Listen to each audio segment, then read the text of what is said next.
राम राम जी। दीपावली की लक्ष्मी जी की कहानी। एक साहूकार की बेटी थी, रोज पीपल सींचने जाया करती। पीपल में से लक्ष्मी जी निकलती और चली जाती। एक दिन लक्ष्मी जी ने साहूकार की बेटी से कहा, मेरी सहेली बन जा। साहूकार की बेटी ने कहा, मैं अपने पिताजी से पूछ के आऊंगी, तब तुम्हारी सहेली बन जाऊंगी। घर आकर उसने अपने पिताजी से सारी बात। तब पिता ने कहा, वह तो लक्ष्मी जी है, तुझे क्या चाहिए, तू सहेली बन जा। दूसरे दिन साहूकार की बेटी जल सींचने गई और लक्ष्मी जी की सहेली बन गई। लक्ष्मी जी ने साहूकार की बेटी को जीमने का न्योता दिया। जब साहूकार की बेटी लक्ष्मी जी के यहाँ जीमने गई तो लक्ष्मी जी ने उसको ओढ़ने के लिए शाल दुसाले दिए। सोने की चौकी बिठाकर सोने की थाली, सोने की झारी और 56 प्रकार के व्यंजन करवाए। साहूकार की बेटी खा पी के अपने घर के लिए लौटने लगी तो लक्ष्मी जी ने उसका पल्ला पकड़ लिया और कहा, मैं भी तेरे घर जीमने आऊं। तब उसने कहा, अच्छा आ जाना।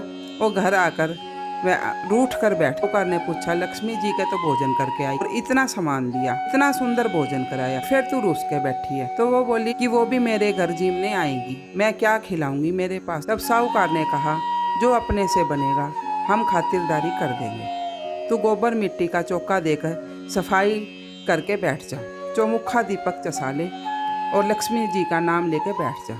उसी समय एक चील किसी रानी का 9 लखा हार उठा लाई और साहूकार की बेटी के पास डाल गई। साहूकार की बेटी ने उस हार की एक लड़ी तोड़ी, सोने की चौकी, सोने का थाल, शाल दुसाला, सोने की झारी, अनेक प्रकार के व्यंजन बनवाए और लक्ष्मी माँ से आने के फिर आगे आगे गणेश जी आए, साथ में लक्ष्मी जी आई और साहूकार के घर आ गए। साहूकार की बेटी ने लक्ष्मी जी को सोने की चौकी पर बैठने को कहा।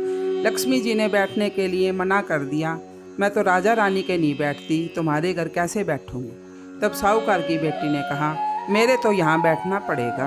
तब लक्ष्मी जी उस चौकी पर बैठ गई। साहूकार की बेटी ने लक्ष्मी जी की बहुत खातिरदारी की। इससे लक्ष्मी जी बहुत प्रसन्न हुई और साहूकार ने बहुत धन दौलत हो गई। हे लक्ष्मी माता, जैसे साहूकार की बेटी की चौकी पर बैठी वैसा धन दिया, सबको देना, हमें भी देना, सारे परिवार को देना, कहते सुनते ओंकारा भरते सबको देना। राम राम जी।